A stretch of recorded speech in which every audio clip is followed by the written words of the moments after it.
respect. You're going to have to, when you're a leader, don't go in there, with a popularity. Don't go in there that you have confidence because you won these last kind of cases. You're going to, if you do that, then, there's going to be doubts, and there's going to be times where you're going to pout or mind away, I guess in Cree they call it. You have to go in there with a clear heart and a clear mind, and build your confidence based on what you got that day with you. The second thing is your attitude. You can have all the education you want in this world. You can have your PhD, but if you don't have a professional, humorous attitude, then you're not going to push forward at the speed you want. The third thing is humor, especially working in Indigenous governance. If you can't laugh when you just don't have nothing else to do but laugh, then it's a struggle, and it works in many different ways. When I'm working with people and we're like at an end point where we hit a dead end, the door closed, there's no ideas.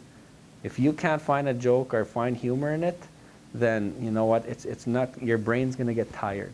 And humor plays a big role in adapting. It plays a big role in stressful situations.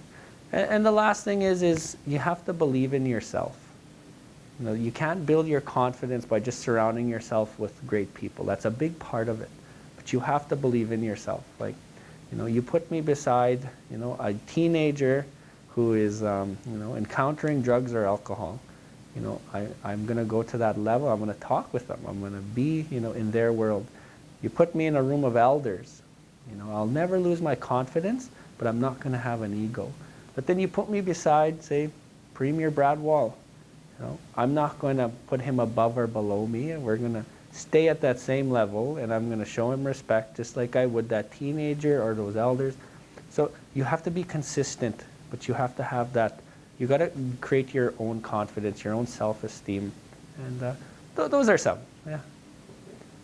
And then I guess last, any pearls of wisdom or bits of advice for students that are, this might be their first class, and if you want to offer some words of encouragement in your mother language, feel free to do so. Yes, I do. So when you get to university, when you start your classes, picture it like this. The river is flowing, and you don't control, nobody controls the flow of that river. When you apply for university and you get that acceptance letter and you walk into that classroom and you open up that brand new book and you rip the plastic off, just look at it like this. You get thrown into the river. You're in the river, and it's a fast-paced river. And sometimes people will pick up on it right away, and it's just natural. They're flowing with the river. Some will start to sink, and some will start to swim towards the shore. And if you get out of that river, that means that you just, you can't handle the university. But just remember, there's support. But they're not going to come and find you. You have to go and find them. They'll throw you floaties, you'll get your little armbands, you'll get your little rubber duckies, whatever you need. And you keep those as long as you need. Don't compare yourself to the person to the left or right in class, because everybody conceives information differently. I'm a 70-watt light bulb. I've never been a 100-watt light bulb. My wife is a 100-watt light bulb. And I used to get so upset when she would study for 4 hours and I would have to study for 8 hours, and she would still beat me at a mark. And finally I just realized everybody learns differently. And I just accepted that I have to study for 8 hours. But make sure you go find support. Don't wait till it's too late. Do it right away. Identify them, introduce yourself. And lastly, get involved beyond just the education. Join a student association. Join a club. Because when I look back now at my undergrad at First Nations University of Canada, those are the memories that really stick out to me, is these student association, these group events. And now today as a chief, when I'm out there, people will say, I remember you were the president of the students, and you remember that day we did the Winter Fest? I'm like, I do remember that. And I don't remember this person in particular, but she said, we won the tug award together.